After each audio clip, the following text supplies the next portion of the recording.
Good morning. Have coffee with me. So, this is me in the morning. Every day I'm up. I love my coffee. I don't put anything in it, so it doesn't have a ton of calories in it. And I do believe that coffee comes from beans, which is full of antioxidants. So, in a small amount, coffee is excellent for you.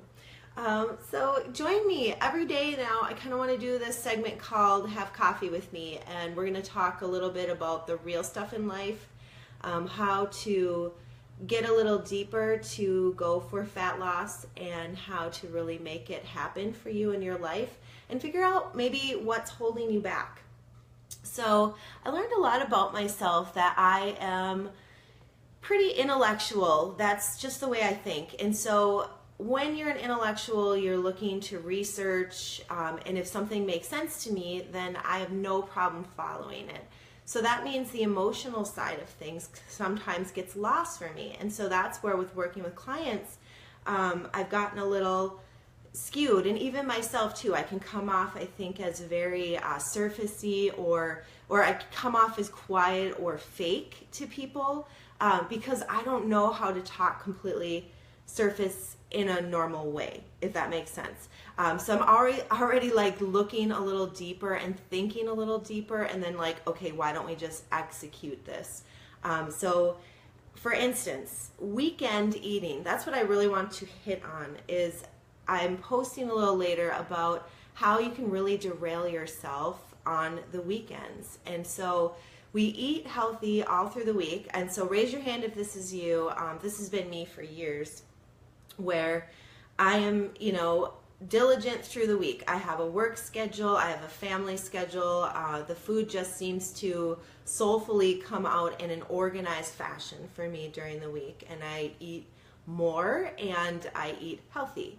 But when it comes to the weekend, I started looking at food at times as like a celebration or a reward. And so all of my hard work with workouts and with food during the week would get lost on the weekend. So if you can relate to this, just hit like, say, yes, that's me, or no way, I'm solid all the time, or I'm eating bad all the time, even throughout the week. I'm just curious, kind of taking a poll on how you are, how food relates, how you emote to food. Just really want to get an idea of how people are feeling out there. But for me, that was how it was for a really long time. And so I had to come up with a system around that, knowing myself, because what would happen is I would be down 2 to 3 pounds, or I would start seeing that momentum happen throughout the week. But then Friday would come, and Saturday, and I would start eating those foods that weren't really good for you, or start drinking alcohol.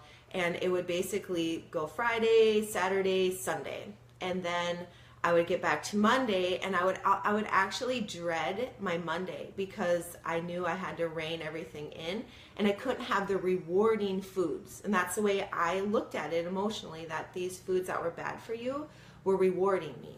And so I felt then restricted. So Mondays were good, but they didn't feel good. So that wasn't a very great way to live my life. And then also, I wasn't seeing any movement on the weight loss area, because during the week I'd be good, but then the weekend I would basically like gain those 1 to 2 pounds back. And so I would maintain. And anytime you want to see some fat loss happen in your life or in your body, you need to put in the time to, if you have excess fat, to put in the time on the front end, more so than when you're maintaining. So that means really you have to keep it healthy throughout the weekend and the week, and you really have to be on point with your exercise to see some movement down 1, 2, 3, 4, 5, all the way until you get to that maintenance level, and then that's a whole different story. So we'll talk about that. But anyway, I just needed to figure out a plan, and one of them was to look at food differently. It wasn't necessarily a reward, but we all do have those sugary foods. Some are salty. We have things that we look forward to. Tina said, you know me, food does not excite me, and I don't eat enough. I work on this consistently. Yes, I love it. Yeah, and I think everybody's a little bit different, like food just doesn't emote with them. They don't get excited about it. And, at this point, I don't either. And then there's people who aren't eating enough. So we'll talk about that too. But today, let's just hit on the weekend celebrators. Woohoo, it's the weekend. We're party time. We're socializing. We're derailing ourselves.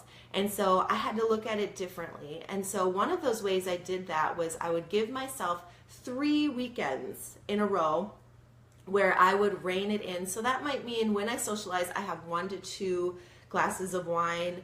I'm gonna have like a looser meal, like at a Mexican restaurant. I'll have fajitas, something along that line, but I'm not gonna go into the chips and the tortilla all the way. And that really helped me because then I could eat out, I could do things with friends, and I could have a drink or two if I wanted to chill out. But then after that meal, that choice, I just kind of stop it there, and then I wouldn't feel as bad when Monday came along because I was pretty good throughout my weekend. I do that now, and I still do that to this day. I'm more on a maintenance level, so if you are trying to lose, you may want to be, a little bit more abrupt than that.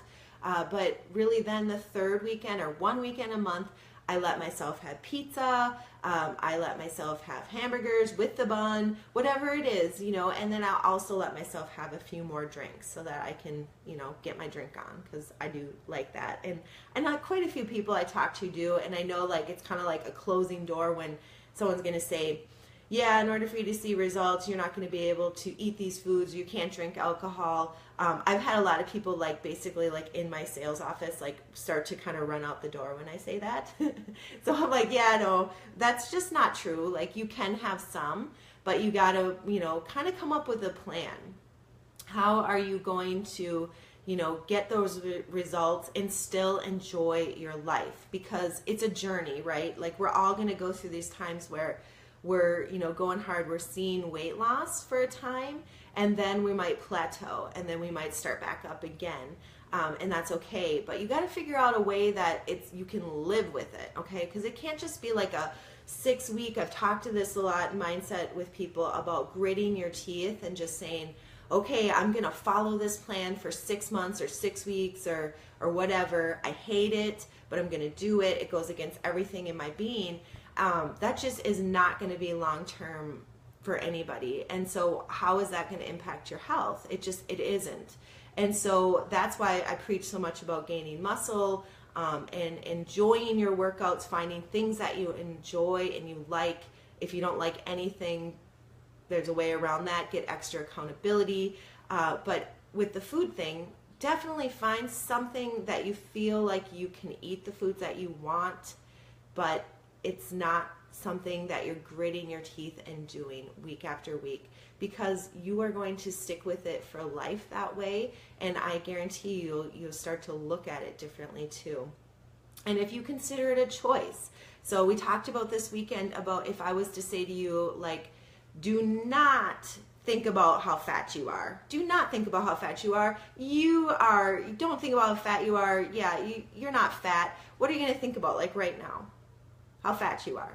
That's what we talked about. And it's so true, because the more that we are limiting ourselves and we're saying words like fat or cheat meals or stuff like that, the more that our whole self is going to resonate with that. And then when we're eating the meal, we're going to feel naughty and we're cheating, and then we're thinking about how we don't want to be fat because we don't want to eat this food. Guess what? We're just going to think about how fat we are and how this food makes us fat. And so then we're going to continue to feel fat and look fat. And who cares if you're skinny if you feel fat and look fat?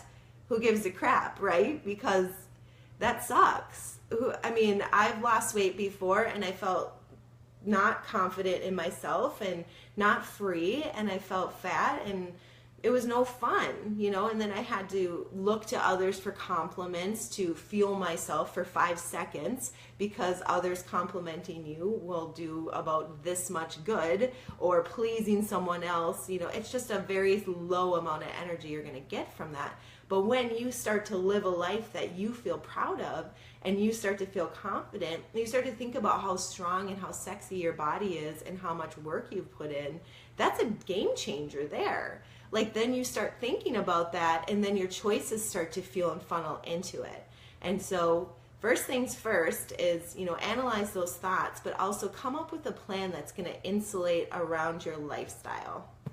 So thanks for having coffee with me this morning. And I excuse the hair, but I actually freaking love it because I'm totally raw right now. This is me. This is how I love to be. I'm in my free zone. I love being at home writing, talking, thinking, reading, researching, coffee in hand, jammies on. Like, that is my spot. So that is where I create and do. So thanks for tuning in this morning and sharing this time with me. If you have any questions, post below. I'm going to try to do a coffee time every single morning this week, and we're going to hit on different topics about fat loss and real life journey stuff. Shit that we can all think about and equate to hopefully something meaningful to you. Have a great day, everybody.